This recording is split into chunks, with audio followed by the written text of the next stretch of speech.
ठीक है, ये अटपट करके बन जाते हैं एमएलए, एमपी, मंत्री, मुख्यमंत्री, फिर इनके पीछे पीछे फिर पब्लिक।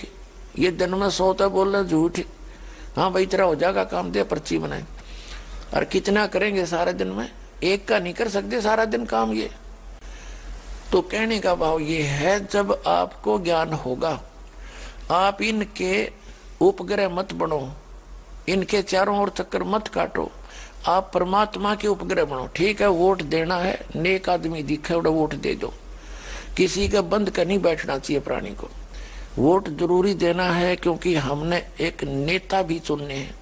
लेकिन जब तक धार्मिकता समाज में नहीं पड़ पाएगी, इतने कोई बन दिए मंत्री मुख्यमंत्री, कोई न्याय नहीं दे सकेगा। आपको न्याय मिलेगा जो भगवान से डरने वाला होगा। और रिजाइन लिख के मेज पर धर दिया करेंगे एक दिन, जब मंत्री पद पर विराजमान होंगे, गलत काम नहीं करेंगे और पकड़ तेरा रिजाइन हम चले, तो तब यहाँ नैतिकता उभरेगी।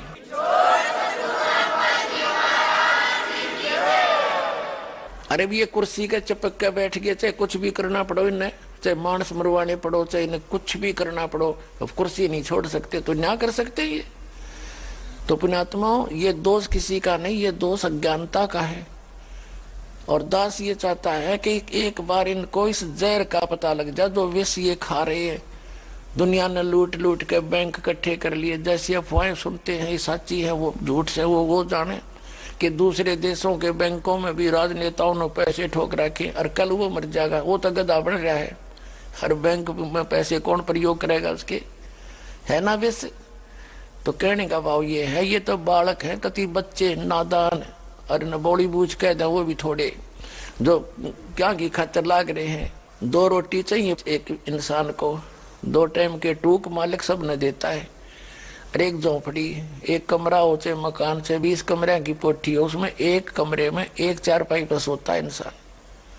और जब तक आत्मिक शांति नहीं है तो बाढ़ में जाओगा कोठी, वो कोठी भी नरक दिखाई देगी उसको।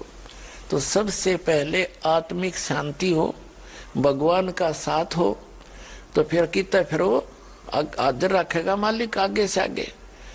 तो दास जो आपको समझाना चाहता है, दास को आप इस बात से परिचित कराना चाहता है कि ये जहर नहीं खाना, रिश्वत नहीं लेना और भाई दहेज नहीं लेना।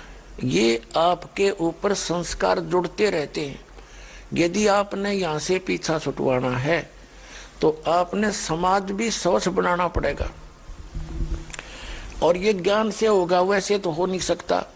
कहने तो शिक्षा देने वाले पता नहीं कितने जालिए, और ये तो ऐसे शिक्षा देने वाले हैं। कहते हैं एक व्यक्ति भाषण दे रहा था कि बैंगन नहीं खाना चाहिए, बैंगन में ये अवगुण होते हैं, ये अवगुण होते हैं। और घर पे उसकी पत्नी ने बैंगन ले रखे थे उस दिन, वो फेंक दिए बाहर ठाके। उसका सत्संग सुन के घर पे आया ने बोला सब्जी नहीं बनाई, एक बैंगन ला रही थी, आपने नो कहा था बैंगना बहुत खराब होते हैं तो खाने नहीं चाहिए, मैंने फेंक दिया। सोनो कहे तो लोगों के लिए बतान गए थे, तो ने गलत करा फेंक दिए।